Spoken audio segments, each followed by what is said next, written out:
If you've ever heard and believed that money is the root of all evil, that money doesn't grow on trees, and if your mama has ever said to you, you got McDonald's money, then you may have a money wound that needs healing before you can experience abundance. Today, I'm going to show you exactly how to identify your money wound and to heal your money mindset so that you can finally attach a real number to your idea of abundance. Oh, honey, I hope you're ready for this episode. If you are, get your pen, get your Post-it, get your ambition planner, and let's go.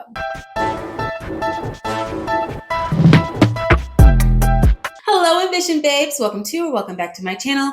My name is Dion, also known as the Face of Ambition, across all social media platforms as well as wherever you stream your podcast. I help women who are 40 years and older who are on a reinvention journey, who are tired of doing the same old thing the same old way and expecting different results. You're ready to glow up and you know that this journey does not have a destination, honey. We were on this path together forever. But do not worry, sis. If you are not over the age of 40 and the algorithm gods have decided to show you my face, well, just consider me your bougie auntie who wants to put you on so that you don't have to financially struggle like I have.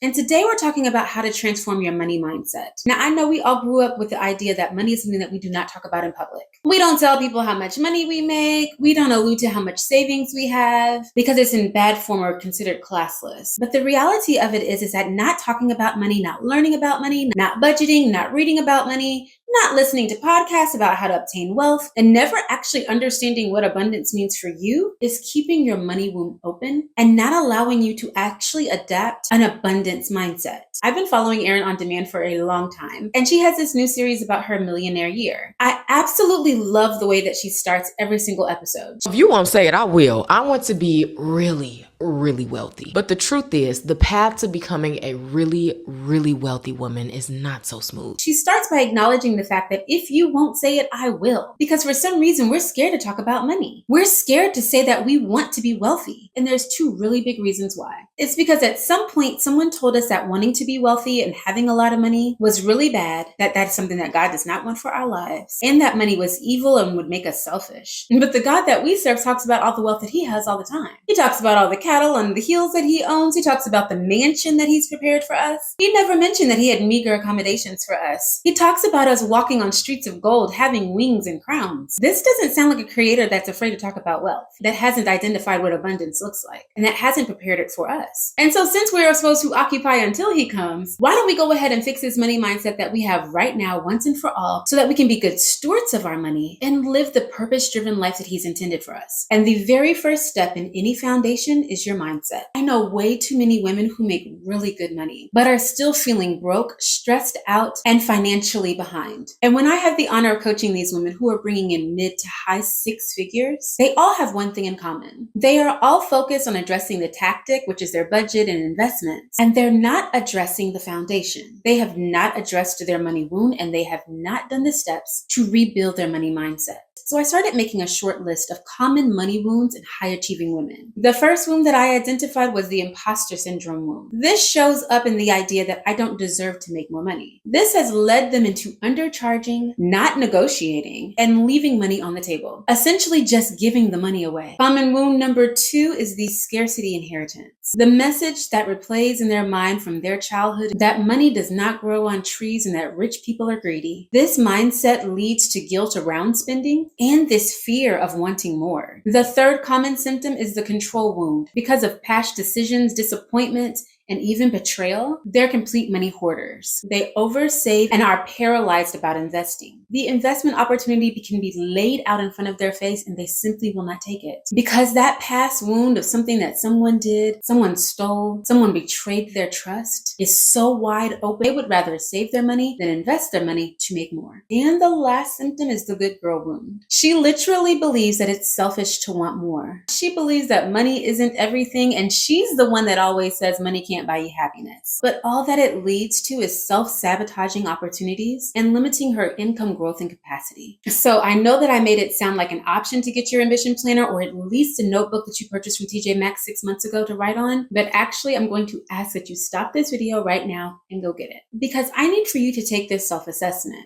We're not going to just talk about fixing your money mindset, we're going to actually do the work. And self-assessment question number 1 is I want you to think back on what your family said about money when you were growing up? What was your relationship like in your household with money? Were your lights off often when you were a kid? Did you have to move a lot? Did your family use words like we're broke or we can't have it or we don't have money for all that? Or did your family just simply not talk about money? It was none of your business as a child and you stayed in a child's place. I want you to allow yourself to think back as to what your family said about money when you were a child. The second question is I want you to think about your largest financial disappointment or setback. Girl, this one's going to be a heavy one because we've all experienced financial setbacks, disappointments, or having someone betray your trust. Question number 3 is I want you to think about how it feels when you spend money on yourself. Does it feel just fine? You know you deserve it, you worked hard for it, you could afford it, so you bought it? Or do you feel guilt and anxiety as soon as you slide your card? Are you the one that returns something as soon as you open the box and realize, oh, I should never bought this, let me send it back? This assessment is going to help you to start understanding your old beliefs about money. Money is bad. And start adapting a new belief about money, that you are simply learning to be an excellent steward of the wealth that you've been gifted. One of the things I absolutely love to do when I'm journaling is to think about if money was not a concern, what would my Tuesday look like? Just a random Tuesday in the middle of the week. And what I find is that it has a lot to do with how I wake up in the morning, how I feel about myself, what I eat, how I take care of my body. And it actually has very little about how much I spend in a day. When I do this prompt and I allow my mind to remember that money is not a concern, there's a calmness and a stillness that I can feel all over. When you think about if money wasn't a concern, what you would do on a Tuesday, what does your body feel like? I want you to write it down. I want you to allow yourself to dream. Right now, money is a concern. Right now, we have to pay bills. We have to show up. We got to get those kids back in school. We have to buy them some new shoes. We're trying to plan for the vacation. We're trying to plan for retirement. We're trying to get out of debt. We're trying to buy the new house. We're trying to pay off the car. The car got a flat tire yesterday. Right now, money is a concern, but I want you to think about releasing all of that. What happens to your breath? What happens to your shoulders? What happens in your mind whenever money is not a concern? I want you to honor the way your body feels right now, and I want you to write it down. So there is a 4-step, very easy process to healing your money wound. The first step is acknowledgement. You've got to name your money wound without judgment. I can be very hard on myself and very judgy when it comes to my decisions and my opinions, and I've named my inner judge Judy. I know it's a very common judge name, but it's something that I can remember. And when I start acknowledging the financial decisions that I've made, I allow myself to not be judgmental about my past. I acknowledge the money wounds that I have, and I name each and every one of them. Some are in my past, some are in my present, some have to do with student loans, some have to do with back taxes. In naming my money wound, I've allowed myself to acknowledge the fact that it exists. The second step in this very easy process is to reframe. You have got to start creating new and empowering money beliefs. When it was time to fix my credit, I had to reframe my ideas around actually spending money on the past decisions that I made. But I did it with excitement. I did it with purpose. I enjoyed sending them that money because I could see that balance coming down. Every single month that I sent the money and it was applied to my account, I saw my credit score go up. I started to reframe the beliefs that I had around money and how it actually was working for me. Step number 3 is practice. Our money mindset has been ingrained since we were children. This is not something that we're new to. We've been living and replaying these money concepts in our mind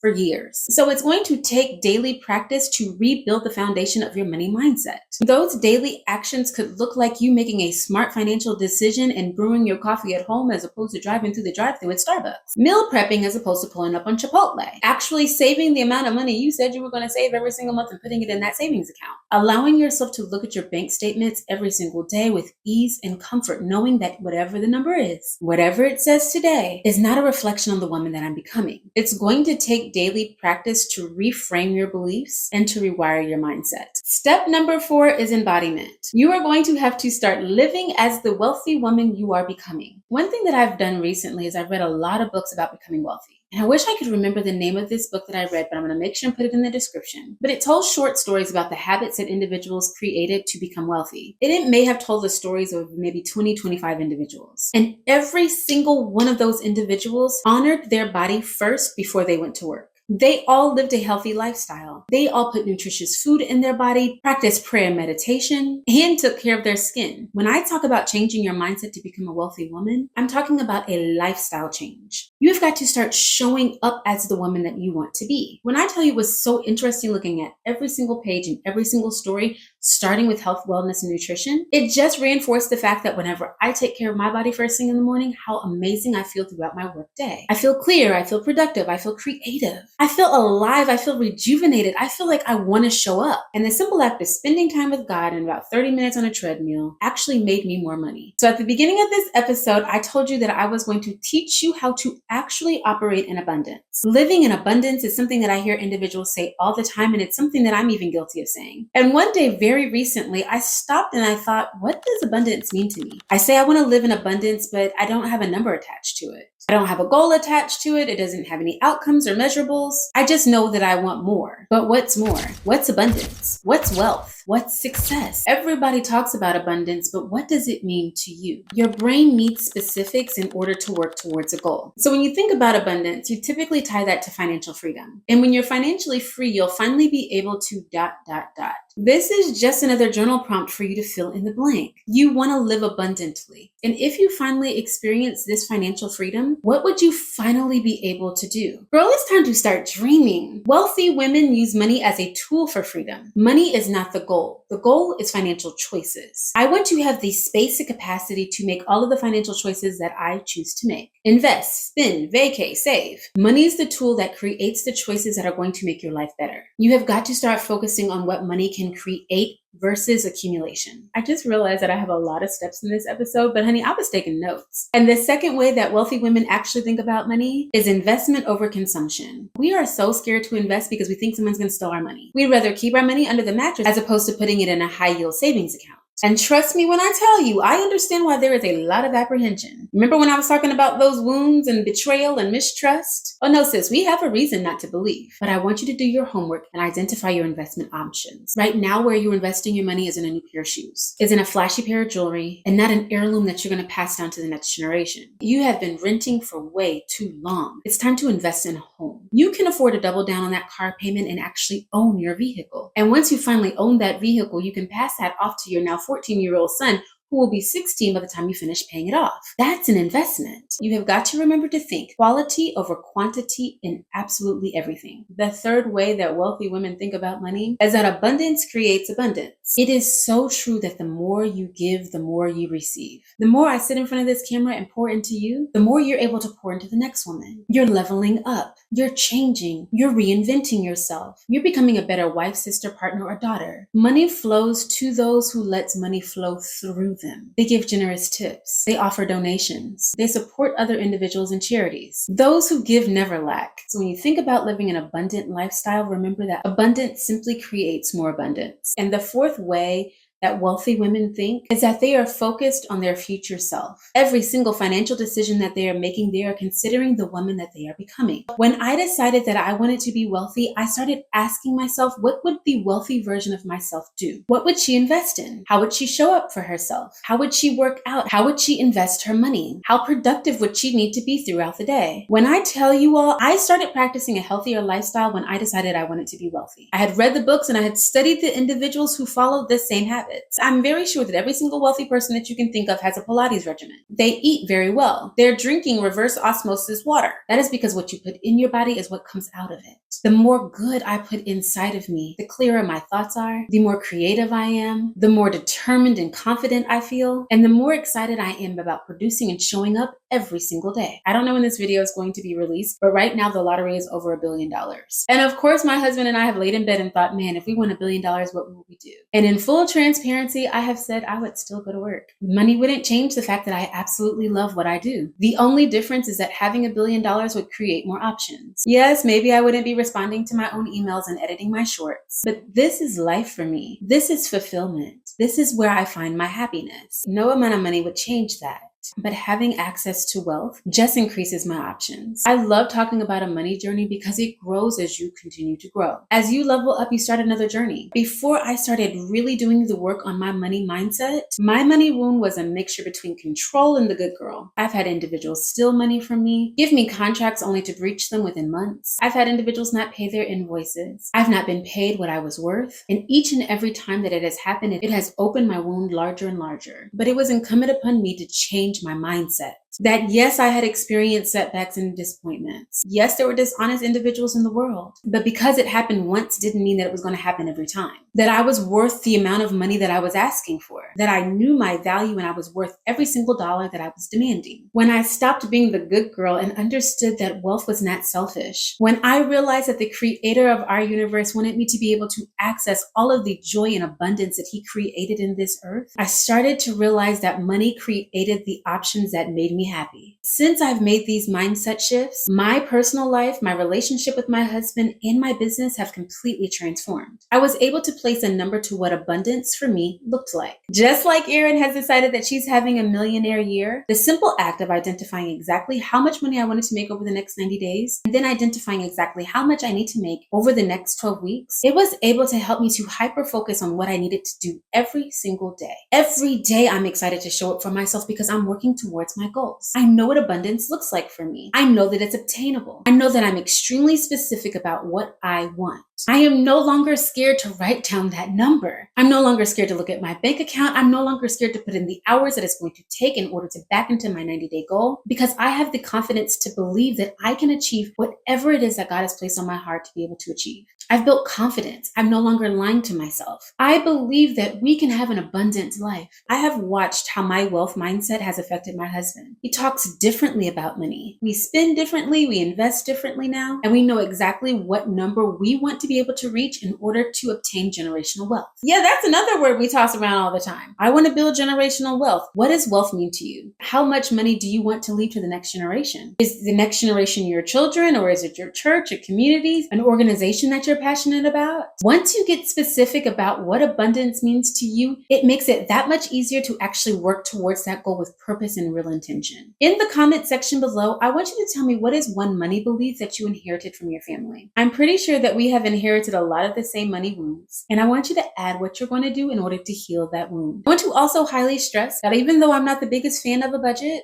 it is imperative to your future financial success. That is why inside of each and every one of your ambition planners, I have hyper-focused on your finances. What are you spending? What are you saving? What groceries are you buying so that you don't overspend? What are the financial habits that you're starting to create today that are going to transform your life and help you have a better tomorrow? If you have not already picked up your brand new ambition planner, you definitely need to do so, honey. It's time to start writing it down. You don't know where your money is. You don't know how much you're spending, and you don't know why you keep feeling broke. Nothing is wrong with having a budget. Nothing is going to happen to you when you identify exactly how much you're going to save and you actually move it into that savings account.